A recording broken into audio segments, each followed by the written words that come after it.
Saludos a todos, bienvenidos de nuevo a Retro Videoblog. Hoy vamos a hablar de uno de los dibujos animados que más resuenan en mi cabeza. Una auténtica joya olvidada que se remonta a finales de los años 70, un tiempo en el que aún no existían los videoclubs, y por extraño que pueda parecer, las películas que veíamos en casa se alquilaban en reproductores de cine de tipo Super 8. Un formato arcaico y sorprendente a día de hoy, pero que sirvió como adelanto a los vídeos de los años 80.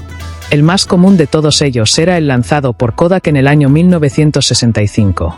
Usaba carretes circulares con film de 8 milímetros de ancho, diseñado para aficionados que querían capturar y proyectar momentos familiares o artísticos en el hogar. Para reproducir estas películas, se utilizaban proyectores específicamente diseñados para el formato.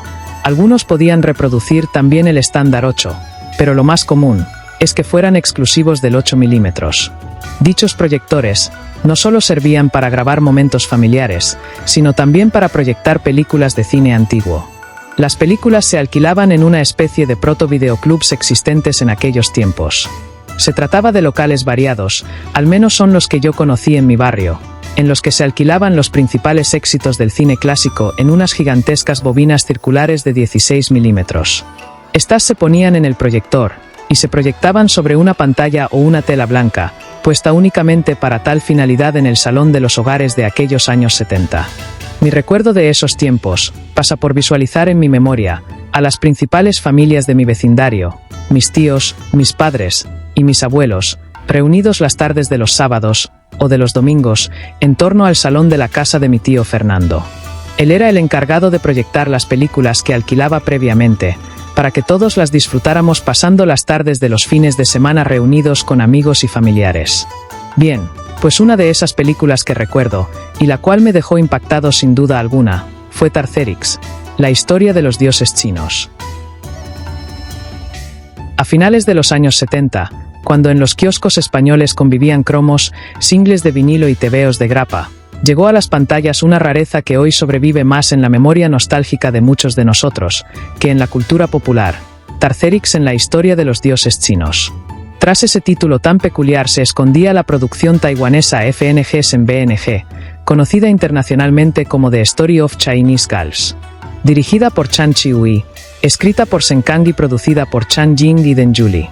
Fue el primer largometraje animado en color y formato panorámico coproducido entre China y Taiwán, estrenado en Taipei el 11 de febrero de 1975 y en Hong Kong en 1976.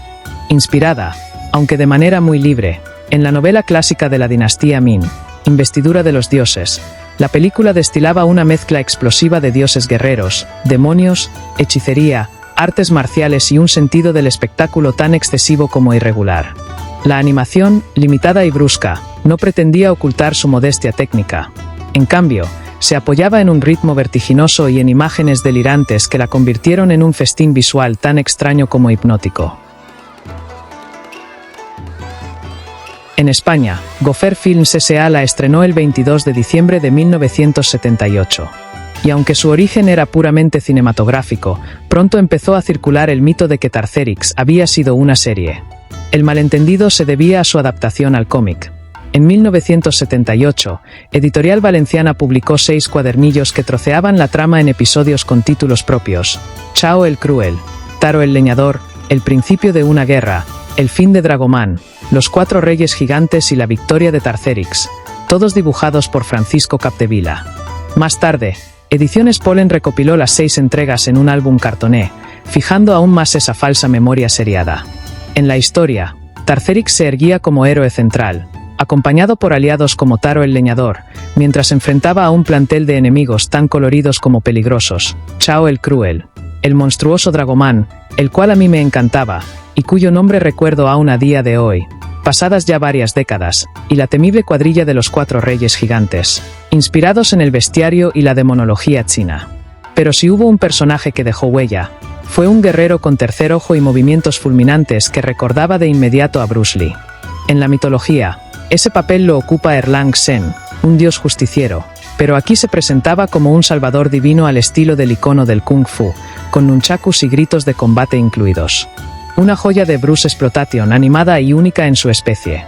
El lanzamiento español vino acompañado de un pequeño arsenal promocional.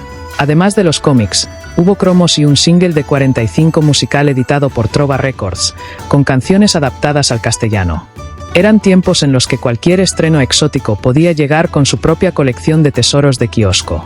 En Asia, el merchandising no se quedó atrás. Carteles ilustrados a mano, postales promocionales y hasta adaptaciones gráficas en mandarín con portadas pintadas que nunca cruzaron nuestras fronteras. La banda sonora, compuesta por Eddie H. Wang, se editó en vinilo únicamente en Hong Kong, convirtiéndose en una rareza para coleccionistas. A pesar de que mi recuerdo sobre dicha serie es maravilloso, no todas las críticas fueron amables. En 1976, la revista de cine de Hong Kong Cinema Today la definió como una apuesta valiente por llevar la mitología clásica al público joven, con resultados desiguales en animación pero un despliegue imaginativo notable. En España, el diario ABC, en su reseña de diciembre de 1978, la describía como dibujos exóticos, argumento de dioses y demonios, acción constante y cierto desorden narrativo. Atraerá sobre todo a los más pequeños. Un año después, Fotogramas la calificó como producto extraño en nuestras pantallas, un espectáculo curioso más que impactante. Con sus 82-85 minutos de duración, dependiendo del montaje, Tarcérix en la historia de los dioses chinos fue un experimento ambicioso para su contexto. Primera animación panorámica a color nacida de la colaboración entre China y Taiwán, reinterpretación libre de un clásico literario, estética de artes marciales y delirio visual setentero. Hoy, más de 4 décadas después, sobrevive como una pieza de culto, un recuerdo que mezcla fascinación infantil con encanto kitsch, y que todavía provoca sonrisas cómplices cada vez que alguien pronuncia su nombre imposible, Tarcérix. Si uno se asoma a los créditos de Tarcérix en la historia de los dioses chinos, descubre un pequeño mosaico de nombres que, en su momento, reunieron fuerzas a ambos lados del estrecho de Taiwán para dar forma a esta rareza. Al timón estaba Chan Chi-hui, director curtido en animación y cine popular, que trabajó sobre un guión de Shen Kang, adaptando, con enorme libertad, pasajes de la investidura de los dioses. La producción corrió a cargo de Chan Jing y Deng Yuli, respaldando un rodaje de animación que, para la época, fue ambicioso, rodado en color, en formato panorámico, con la promesa de competir con la animación japonesa y occidental. La música, una de las joyas escondidas del filme, fue obra de Eddie H. Wang, quien compuso temas que mezclaban el dramatismo de la ópera china con un toque marcial muy setentero. Esta banda sonora llegó a publicarse en Hong Kong en vinilo de larga duración, aunque jamás tuvo edición española. La película, titulada originalmente Feng Shen Ben, se estrenó en Taipei el 11 de febrero de 1975. Al año siguiente llegó a Hong Kong, y a finales de 1978 desembarcó en España gracias a Gopher Films S.A., con un doblaje y un montaje que recortaba algunas escenas violentas. En cuanto a su metraje, las diferentes versiones oscilan entre 82 y 85 minutos, con ligeros cambios en el orden de las escenas. El estilo de animación, aunque limitado, tenía el sello inconfundible de la animación taiwanesa de la época: fondos pintados a mano, movimientos mínimos y un uso intensivo de repeticiones para dar sensación de acción. Así, detrás de ese nombre tan extraño que resonaba en las carteleras, Tarcérix, había un equipo de artesanos que, con pocos medios pero mucha imaginación, consiguió dejar una marca imborrable en la memoria de quienes la descubrieron en una sala de barrio o en un cuadernillo comprado en el kiosco. Y tal vez ahí radique su encanto, en no haber aspirado a la perfección, sino a la aventura.